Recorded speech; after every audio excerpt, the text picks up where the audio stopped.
வணக்கங்க. வணக்கம் வணக்கங்க. நம்மளுடைய இளம் பிரண்டையை பயன்படுத்தி எப்படி பிரண்டை தொக்கு செய்யலான்னு பார்க்கலாம் வாங்க. பிரண்டை சுத்தம் பண்ணி 1/2 கிலோ எடுத்திருக்கேங்க. பூண்டு 200 கிராம் எடுத்திருக்கேன். துவையலுக்கு தேவையான மித்த பொருட்களெல்லாம் எடுத்து வச்சுருக்கேன். அளவுகள் கீழே கொடுக்குறேன், பார்த்துக்குங்க. இப்போ பிரண்டையும் பூண்டையும் நல்லா வதக்கி எடுத்துக்கலாம். நல்லெண்ணெய் ஊற்றி வரமிளகாய், வெந்தயம், கடுகு, கல்லுப்பு, பெருங்காயம் எண்ணெய் ஊற்றாமல் வறுத்து எடுத்துக்கலாங்க. பிரண்டையும் வறுத்தெடுத்த பொடியும் தனித்தனியாக அரைச்சி எடுத்துக்கலாங்க. பிரண்டைக்கு கொஞ்சம் புளி தண்ணி சேர்த்து அரைச்சி எடுத்துக்கலாங்க. இப்போ நான் மண் சட்டி வச்சு தாங்க தொக்கு செய்ய போகிறேன். நீங்களும் முடிஞ்சால் உங்கள் வீட்டில் மண் சட்டி இருந்தால் அதை பயன்படுத்தி இந்த மாதிரி ஊறுகாய் தொக்கு செய்யுங்க, நல்லாயிருக்கும். நல்லெண்ணெயை நல்லா தண்ணி போல் சேர்த்துக்கலாம். நிறையா கடுகு, கருவேப்பிலை, பூண்டு சின்ன சின்னதாக நறுக்கி அதில் சேர்த்துக்கலாங்க.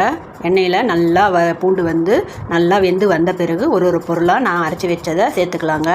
இலசான பிரண்டையை பயன்படுத்தி தொக்கு செய்யும்போது நார் இல்லாமல் இருக்குங்க. தொண்டையும் நமப்பு இல்லாமல் அரிப்பு இல்லாமல் இருக்கும்.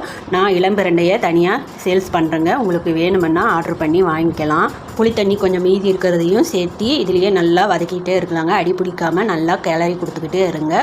இறக்கிறதுக்கு முன்னாடி கொஞ்சமாக வெல்லம் சேர்த்துக்குங்க. வெல்லம் சேர்த்துற பிறகு கொஞ்சம் 1/4 லிட்டர் நல்லெண்ணெயை அதில் ஊற்றி நல்லா கிளறுங்க. ஊறுகாய் பாருங்கள் நல்லா வந்துடுச்சு. அடுத்த நாள் தாங்க இந்த ஊறுகாய் பாருங்கள் எப்படி திரண்டு இருக்கிறத.